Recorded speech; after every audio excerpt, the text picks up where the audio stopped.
Lynch. I am a junior at Montana State, and this is my presentation about solar energy for Professor LaChapelle's class. Okay, first let's talk about the types of solar energy technologies that are currently being used in Bozeman. The first being passive solar, which is the most simple. It is basically the idea that through design, you can produce heat through sunlight with a lot of south-facing windows, west-facing windows, lower angle, allowing sunlight to come into the house and heat naturally. Active solar is the next one. And active solar is electrical or mechanical equipment that is used to create energy to power the building or use the sun to heat water within the building. One method of active solar technology currently being used is solar thermal technology. What that means is sunlight warms water in tubes, which can be used for residential or commercial use in lieu of a mechanical water heater. The hot water can also be used to heat spaces throughout radios or a radiant floor plan. The next type of technology being used is photovoltaics, or PVs. They are modules that are incorporated into solar cells, which convert solar energy into direct current electricity via the photovoltaic effect. Most photovoltaics arrays use an inverter to convert the DC power produced by the modules into an alternating current that can plug into existing infrastructure to power lights, motors, and other loads. So why solar energy in Bozeman now? The first is Bozeman offers at least 320 days a year of partial sunlight or sunshine, making it a viable option. To speak more holistically, looking at the state of Montana, Montana still has net metering laws, allowing a connection to a public utility power grid. Basically what this is you can produce energy using your solar panels, and you can send that energy to a interconnected power grid, and that can help offset the cost of power drawn from utilities. The next thing is Montana's Residential Alternative Energy System tax credit.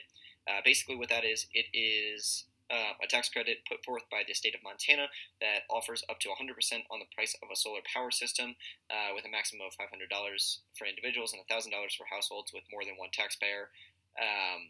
With the many tax incentives credits available, most homeowners are able to reduce the price of a solar system by up to 50%. The next thing is Montana's interconnection energy standards.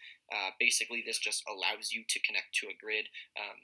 Going back a little bit to the net metering, this allows you to send energy to and from the grid.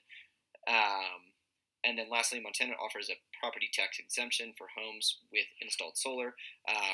So a lot of times when you install a solar unit on your home, it'll increase the value of your home. And Montana allows you to get a tax break on that, meaning that for however many amount of dollars your home increases in value, you won't be taxed on that increase in value of your home. Okay, let's talk about the political and economic costs of solar energy.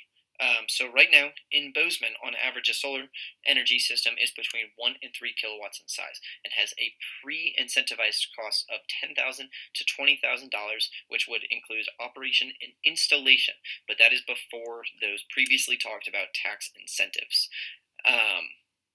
But the much more pressing issue is the political costs. More importantly, the fight to end net metering.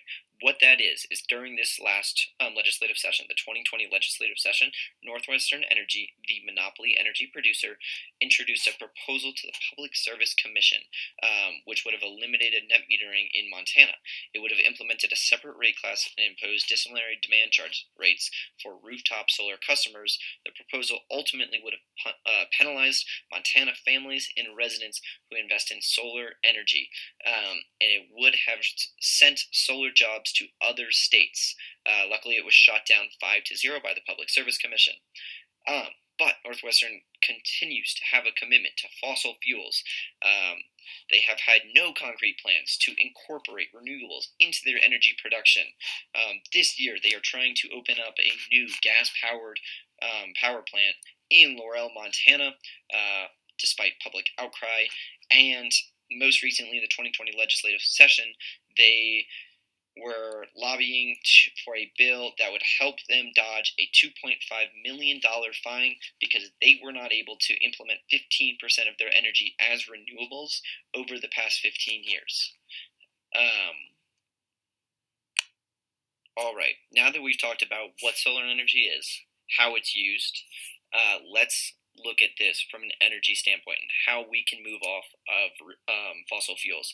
Because if we wish to accomplish the goal of eliminating fossil fuels as our energy source, we need to look at this holistically. The city of Bozeman will need to operate as it does now, generating and using energy from different sources. But the difference is we don't want to use fossil fuels.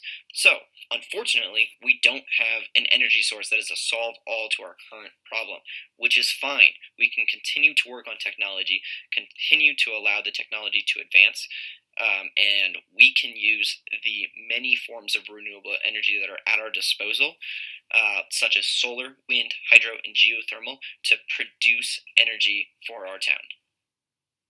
So, if we use that holistic approach and are able to move more towards solar energy as a more viable form of energy for the town of Bozeman and the world, what does this look like 50 years from now?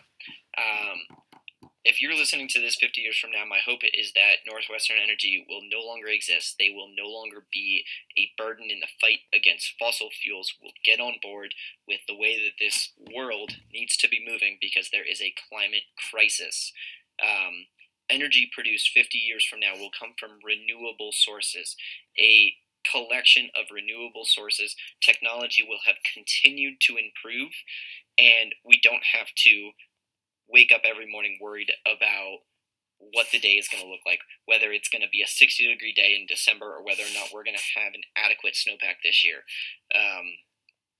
Hopefully, in the next 50 years, we don't screw this up too much, and the world can look a lot different than it does now.